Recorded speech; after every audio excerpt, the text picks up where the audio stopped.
Public libraries have seen a lot of change in the last few decades, but the change is not just technological change. There's been significant changes on how libraries provide service, why they provide service, and also the types of service that they have built and deliver with their communities.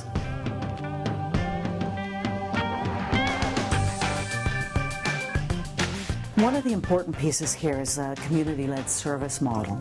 We ask lots of questions. We try and find out from our community members what kinds of library services and collections and programs they're actually interested in. The approach is about working with you, the library user, to understand what the library can do for you. It doesn't matter where you are in the province. When you arrive at the public library, you can expect to get relevant, responsive, and individualized service. You don't need to make an appointment. You don't have to give your name. You don't have to give any kind of ID. You walk in and you have a question, and someone is going to help you find the answer that's right for you. Public libraries are very, very important for early child development because they influence the climate of literacy and language in the community. Story time is at the heart of delivering children's services to families, and story times are lots of fun. And we know that they benefit kids' early literacy.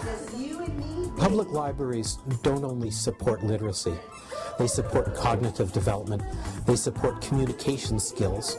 When stories are read to children, a lot of what's going on is the development of oral language, which has a sensitive period early on in life.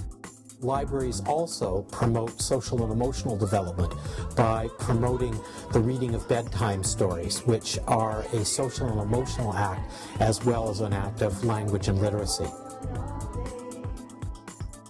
But the way that we do story times can be a barrier for some families, particularly those families whose kids might have speech or language delays. So we've teamed up with speech-language pathologists and children's librarians and have created an adapted story time that works really well. What we'll do is we'll take a great story that we would use in any story time, and we will read it a bit slower but with lots of expression. Swishy swashy. Can everyone try that? Swishy swashy.